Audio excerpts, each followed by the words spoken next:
seeker, and I'm also a believer in Jesus Christ. I've been. Say it again. Hold it.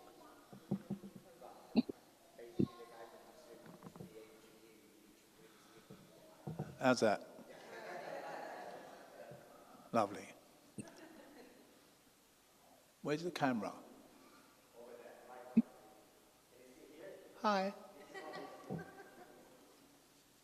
Yeah, I'm Ralph. I'm an addict. I'm a believer in recovery. I'm a seeker.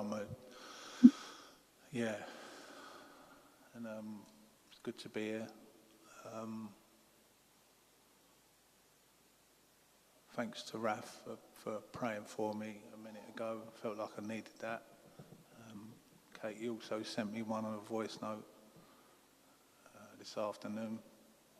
I've been praying today. And I was joking with Raf earlier about, well, he was mentioning about the fact that a little while back, I weren't even joining in the Serenity Prayer in meetings. At the end of meetings, I just stand there like a bystander while everybody else did the Serenity Prayer, and there's me like this insolent little kid looking around at making sure people could see me, to make sure that they knew that I weren't into God at all. That never served me well, I've got to be honest. So I did something this afternoon. I never do. I made some notes because I wanted to have something to refer to about my experience of being around, a part of, or sort of, in loose way connected to religion or Christ, or the stuff that happens in Christianity. And I was christened, we called it, I think. I was christened in the same church as my two brothers and sister. It was right next door to where we lived, in St. Francis Church. And I also served in this church as I got older. The priest let me help out with the serving, like the giving out the putting the bread and the wine and stuff out like that. But I started to drink the wine, eat the bread wafers, and nick money out of the collection box. And used to go down to Lavelle's newsagents and spend all the money on sweets. And every Sunday afternoon, this grey transit van, like a van that had seats in the back, it's about 13, 14 seats in it. This van used to come round the flats and pick us all up. And this organisation was called the Good News Club. And they used to drive around the flats, pick us all up and take us down to Latimer Road to go to the Good News Church.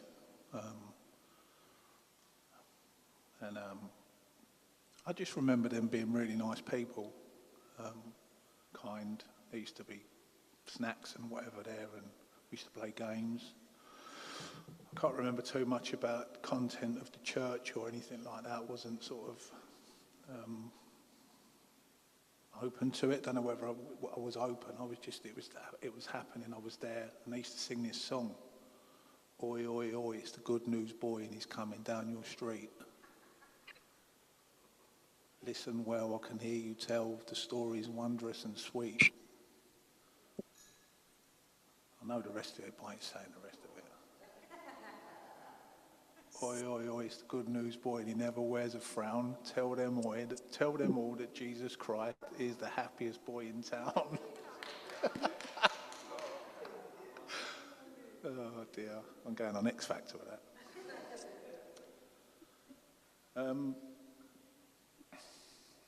And then I've just put this arrow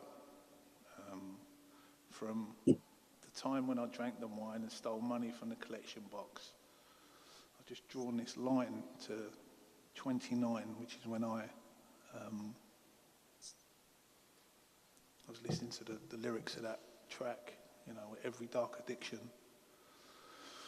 And my addiction, my sinning, my sort of giving in to the enemy, if you like, sort of happened from very early on. Gambling. I've been sharing this a few times lately, that my first ever 12-step meeting was Gamblers Anonymous when I was 15. I was stealing money from my family to buy, to get, you know, and play fruit machines in the arcades on Portobello Market where I used to work. I used to pull out people's barrows and work on stalls, but I was also stealing their goods and selling them for my addiction. And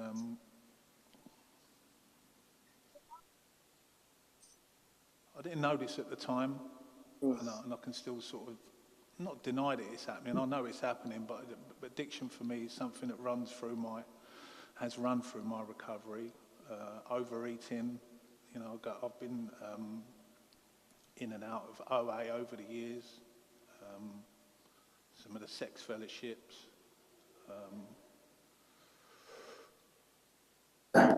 Debtors Anonymous once. I'm just, it's all over me, addiction.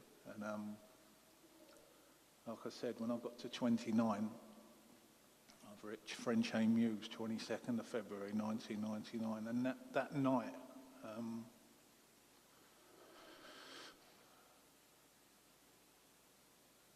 so I made it down to Western. I got a train out of Paddington Station. My drugs worker had given me a return ticket to Western, and I had an assessment and an admission if I was accepted to stay. And on the 22nd of February 99, I got to this rehab. I had my assessment, had a welcome group with everybody in the living room from the rest of the group and a couple of the support workers. And they showed me to my room. It was room number 6. And that evening, so what was I? I was 29. I'd borrowed £3 off my dad to buy a pouch of Golden Virginia tobacco. I'd borrowed clothes from people, jeans, a bag. I'm not going to say I was borrowing pants. I think I had some pants. Things weren't that bad. I had some underwear, and I just had this bag, and I was in this room, in this, it was like an old people's home. It used to be an old people's home with a lift and that kind of stuff. It was a nice rehab. It was nice, but I was in this room first night on my own, and I just I hit my knees next to my bed.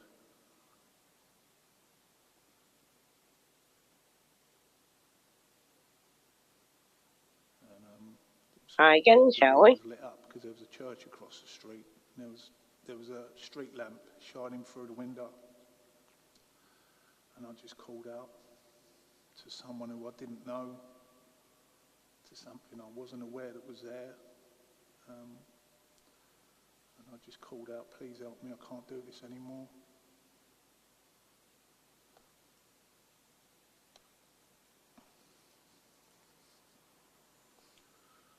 Because I was 29.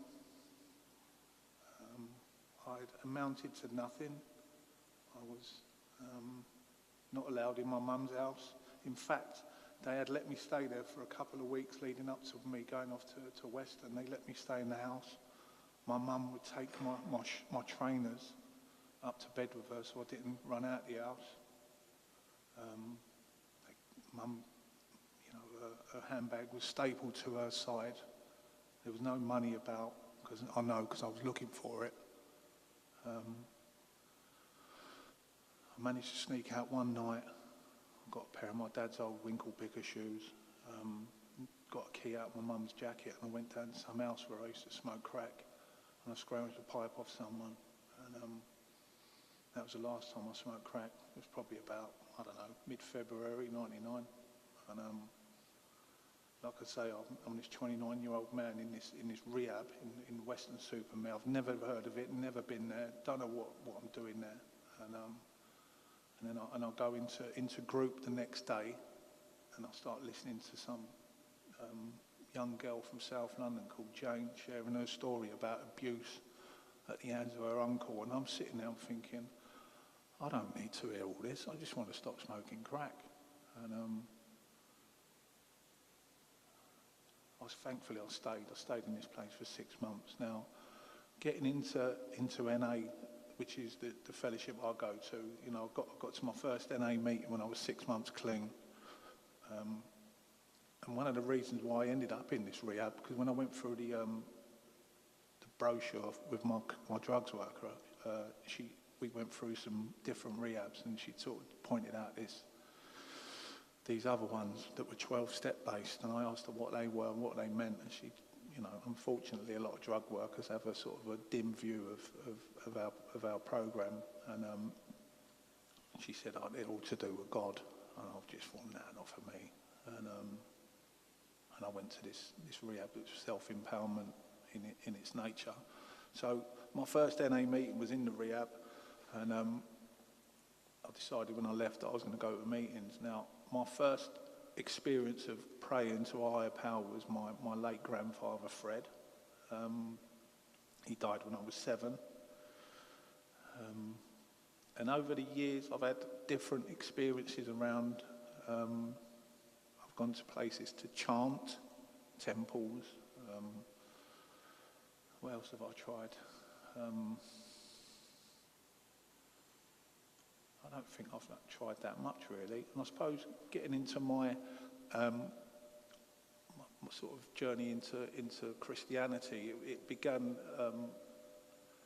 I got together with my now fiancée Donna about nearly 3 years ago, and we were talking about recovery and what I would have been 22 years clean at the time, and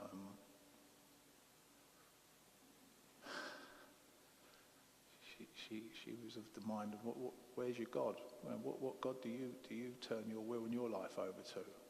And I was coming out with things like, well, it's the program, it's the literature, it's all these other things I had in my mind that were I was accessing. But in reality, and I talked a little bit about this with Donna on the way over here. I was doing some step work today. I'm doing a full step with this guy in OA, and I'm writing about my sex conduct. And I was saying to Donna earlier, now that put the word sober. Now that I'm sober with all that I'm doing, you know, with practicing a few bits and pieces, Donna and I, and I was writing some of this stuff down, and I just felt so guilty.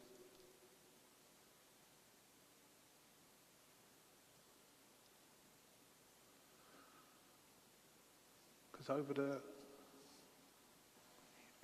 big chunk of my recovery, I've been using. I've been clean, but I've been using. I've been using women. I've been using food. I've been using stuff. Going on them apps.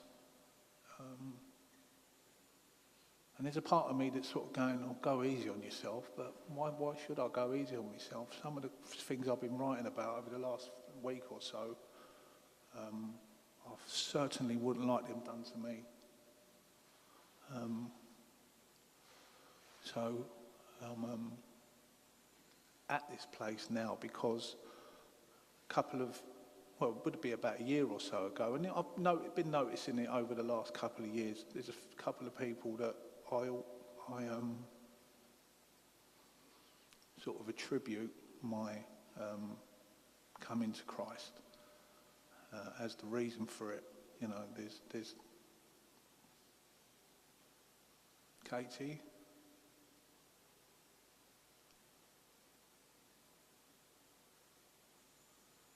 I'm looking up at the camera because he's watching in from Turkey. Aaron.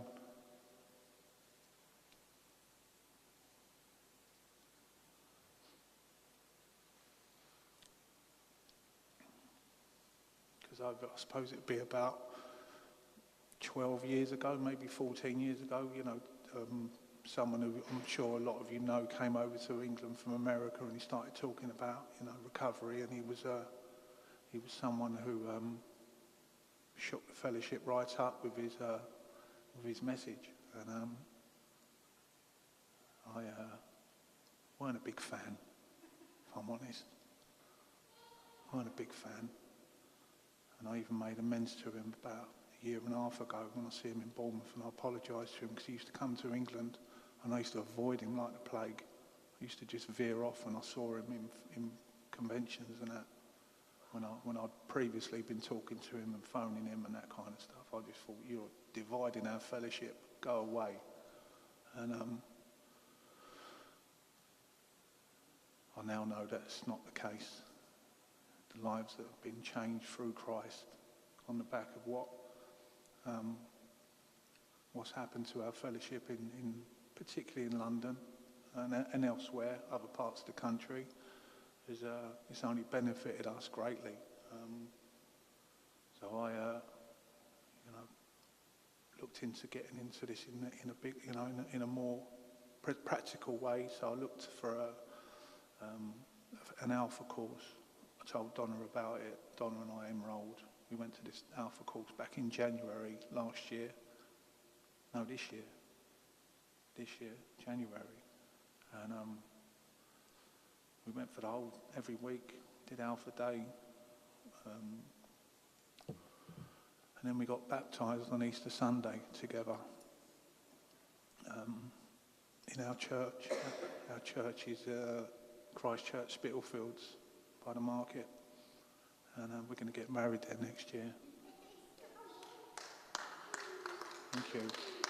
So, we even host a table now. We've got an Alpha course going on at the moment, and we're there, and we host a table with about 6 other people who joined us, and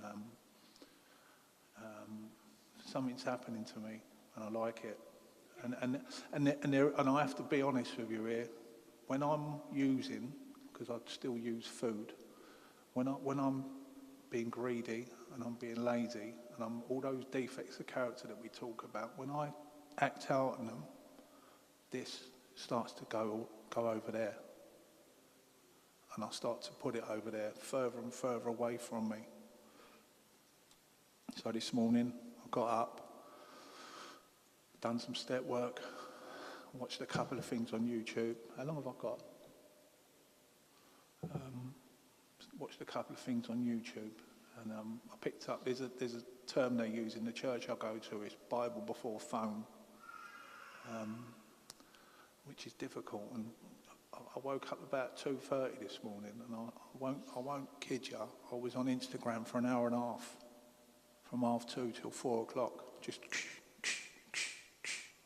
hour and a half. And then so I didn't do Bible before phone when I woke up, but the second time I woke up I had a look, and is it the Bible app, I think it's called? The red one. Bible app. And it took me to a verse that I wrote down earlier, and I really like it, because I need to do this every day.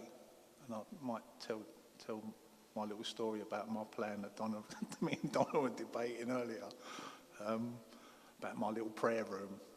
Anyway, this is Matthew 11, 28 to 30. And these are the words of Jesus. Come to me, all who labour and are heavy laden, and I will give you rest. Take my yoke. Now, when I read the word yoke, I thought, what's he talking about eggs for? Anyone know what a yoke is? It's one of those, when you see a couple of work, I suppose like cows ploughing a field or something, they've got this contraption that goes over the top of their head, so they work in unison, they work together. That's what I think it says. So Jesus is saying, take my yoke upon you and learn from me. For I am gentle and lowly in heart, and you will find rest for your souls.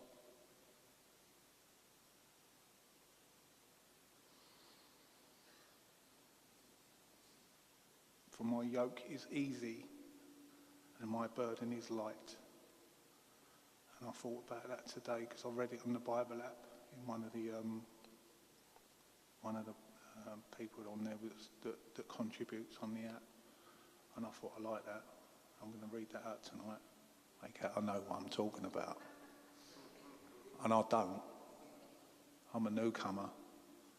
I might be 25 years clean, but I'm new to this, and I feel quite intimidated at times. But I'm reminded by people who've been here a while that we all have to start somewhere. And yeah, I don't really know what more to say, except to say that, you know, I've been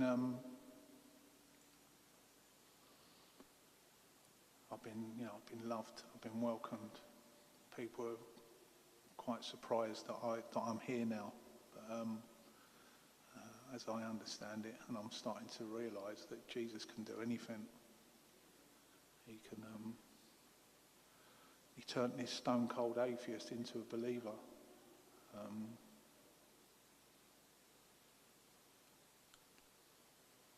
Yeah.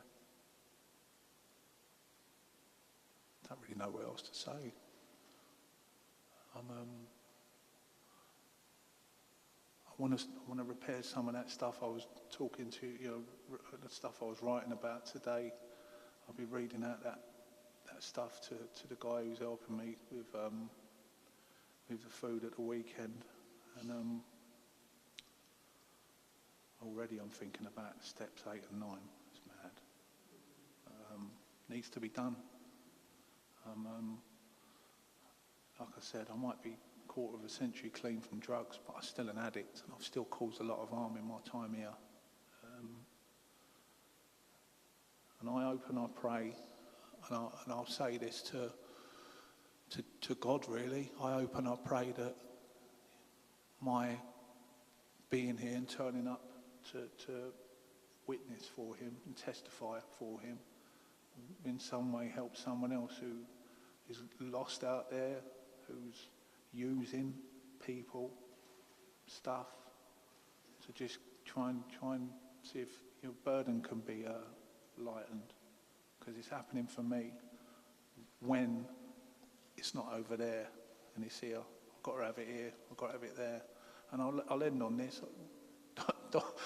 Donna come round earlier, and I've had this cunning plan. So I've got this shed. I live in Petticoat Lane. I live in the tower block, and I've got a shed, nice shed in another part of the estate. It's got quite a big shed. I thought I'm going to have a little prayer room there. And I bought a heater off Amazon, 45 quid. Got a lamp in there. I've ordered this massage chair for 90 quid, faux leather massage chair. And I've got visions of getting up. She called it. You're not going to get up at silly o'clock in the morning, walk over there with your coffee and have... So I've had to cancel the chair.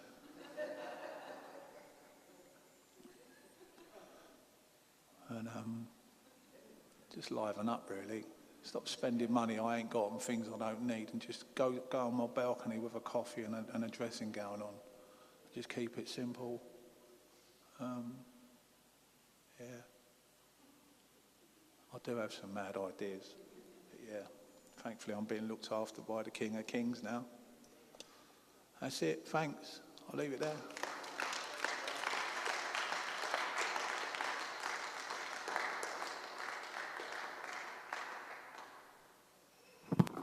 Yeah, Ralph, thank you so much. So I'm going to say bye to the guys on Zoom now.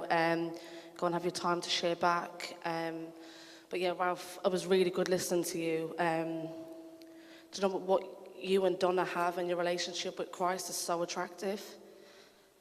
Well, I'm going to cry. I've came here for over a year, and I've prayed and I've prayed and I've prayed that